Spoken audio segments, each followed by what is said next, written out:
Malapit na bang mag-expire ang driver's license mo at need mo nang mag-renew? Sa video na ito, i-share ko sa inyo ang steps kung paano mag-renew ng driver's license this year sa LTO. Nag-renew ako ng driver's license ko 1 week before ma-expire kasi may penalty na if pinaabot ko pa after na renewal date ko. Actually, pwede mo namang i-renew as early as 2 months before ma-expire ang license mo. May 3 steps na gagawin para sa renewal ng driver's license. Step 1. Gumawa ng online account sa LTO at ipasa ang renewal exam. Step 2. Magpa-medical sa LTO Accredited Medical Center. Step 3. Bayaran ang LTO renewal fee at printing ng temporary license. So start tayo sa step 1. Before kayong pumunta sa LTO mismo, gagawa muna tayo ng account sa LTO website at ipapasa ang Driver's License Renewal Exam or CDE Online Validation Exam. Once na nakagawa ka na ng account, mag-take ng CDE Online Validation Exam. Unli-retake naman ito hanggang mapasa mo. Sa experience ko, 1 take lang sa tulong ni Google habang nag-e-exam. Once pass, lalabas yung certificate mo. Very important na i-print out mo ang certificate mo kasi kailangan mong ibigay yan sa LTO.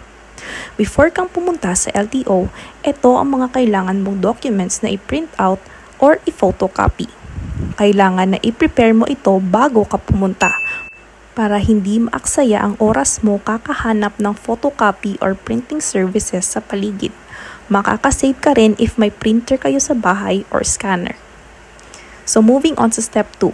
Sa SM Cebu LTO branch ako nagpa-renew at pumunta ako around 10 AM. Noon, grabe talagang pila at iba ang sistema. Pero ngayon, medyo madali na lang ang system ng LTO. Before ako mag-proceed sa steps kung ano ang gagawin, ito ang mga requirements na dapat i-ready nyo bago kayo pumunta. Mas mabuti na naka-ready na ang lahat ng ito para makasave kayo ng oras at pera. So sa step 2, pumunta sa counter at magbayad ng medical. Yung binayaran ko ay 600 pesos para sa medical. Tapos pinahintay ako ng around 30 minutes para sa medical. Kinuha yung height and weight ko. Tapos tinanong ako if nagsusuot ba daw ako ng glasses. Sabi ko oo. Tanong ng assistant, ginagamit niyo ba naman po, ma'am, no? Sabi ko oo. Tapos, diretso na sa loob para sa picture taking at sa pag-fill up ng mga details. Bibigyan ka ng printed out na medical form na may pirma ng doctor at details mo. After nun, pinapunta ako sa kabilang side para sa step 3.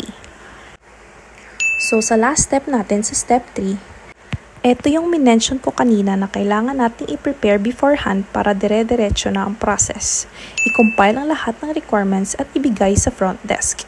Ito ang mga lista ng requirements.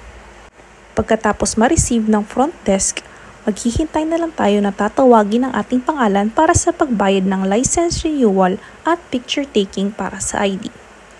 Around 15 minutes to 20 minutes akong naghintay bago tinawag yung pangalan ko. Nung tinawag na ako, pumasok ako sa payment tapos nagbayad ako for renewal. Since hindi naman ako late renewal, yung nabayaran ko is 585 pesos. Ito yung mga fees. After nun, pinasulat ako sa isang logbook at pinaupo sa harap ng camera. Tinanong ako ng personal in charge if same picture lang ba daw yung gagamitin sa new license ko or new picture. Sabi ko, old photo na lang po. Ang signature, gadon din. Tapos, since wala namang plastic card na available, print out lang or temporary driver's license lang yung binigay. Ito yung nakuha ko. Ang whole process ay around 2 to 2.5 hours lang. Masasabi ko, mas okay ang process ngayon, mas madali compared last year na umabot talaga ng 2 days pabalik-balik. Kasi ibang day yung medical, ibang day din yung printout sa ID card. Sabi nila, kukontakin lang daw ako ng LTO if available na for collection ang driver's license plastic ID. So, yung total na nabayaran ko sa pag-renew ng driver's license ko is 1,185 pesos. Sana nakatulong ang video na ito. Don't hesitate to comment down below for questions. And if you like this video, don't forget to like and subscribe to the channel. Thank you!